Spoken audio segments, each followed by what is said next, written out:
जैसे सलमान साहब ने he has set the stage very nicely, and he has talked about some of the very pertinent issues which are related to AI and how it's now being used to propagate misinformation, especially Pakistan और India के context पे। लेकिन मैं ज़रा थोड़ा सा एक attention आपकी एक दूसरे एस्पेक्ट की तरफ भी लेके जाना चाहूँगा।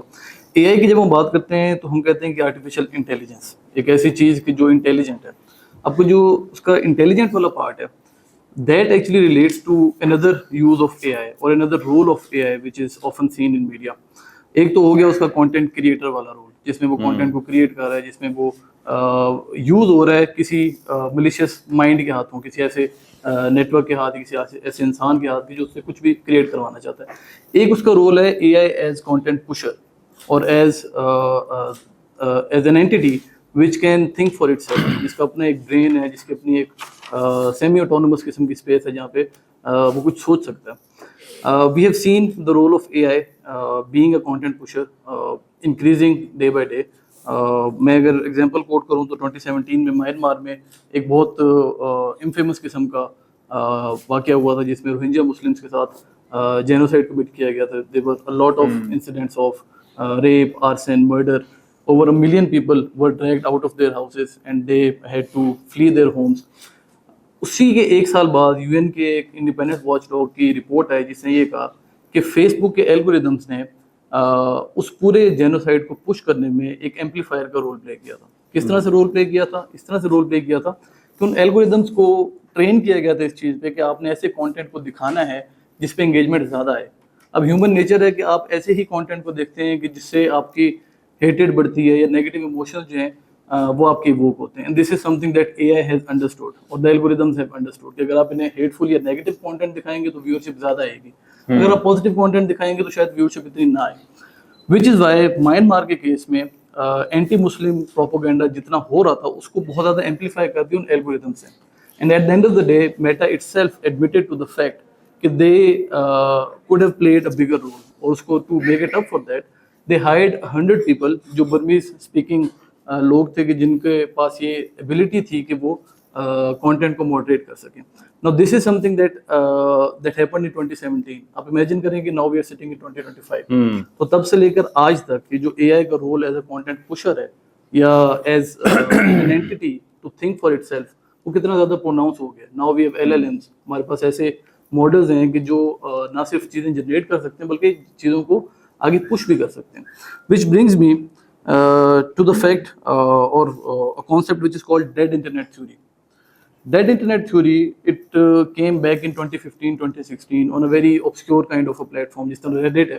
Reddit टाइप के एक प्लेटफॉर्म पे थ्योरी सर्कुलेट हुई थी और ये थ्योरी ये कहती है कि जो इंटरनेट हम आज देख रहे हैं इट इज़ डेड, वो मर चुका है। मरने का मतलब क्या है? मरने का मतलब ये है कि उस पर ज़्यादातर कंटेंट जो आप देख रहे होते हैं या तो वो एआई ने जनरेट किया है या एआई ने पुश करके आपकी फीड पे लेकर आया, आपके टाइमलाइन पे लेकर आया। So internet which started as a space कि जहाँ पे जेन्युइन क्रिएटर्स एक दूसरे के साथ इंटरेक्ट कर सकें, जेन्युइन ह्यूमन बीइंग्स एक दूसरे के साथ मिल सकें, बात कर सकें। Now that space is getting limited day by day and internet is becoming deader by day.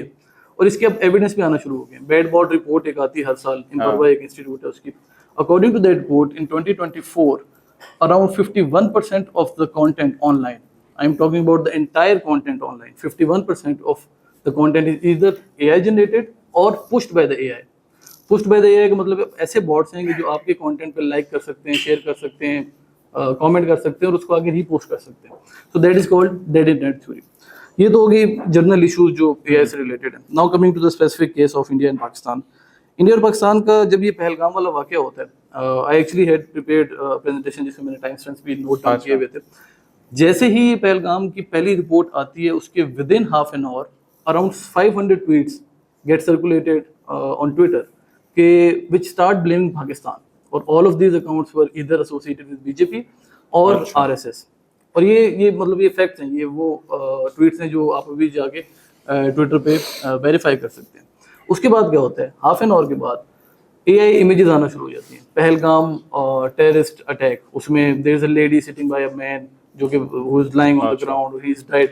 लेकिन कुछ ही टाइम के बाद लोगों ने इसको आहिस्ता आहिस्ता डिबंक करना शुरू कर दिया कि there is no blood on the ground, it's clearly generated by AI. उसके हाथ की आप वो देखेंगे अपना उसके नंबर। So it happened within 1 hour. Within 1 hour. Within 1 hour. But that picture by that time it was so viral कि बड़े बड़े मिनिस्टर्स भी बीजेपी के उसको रीशेयर कर चुके थे।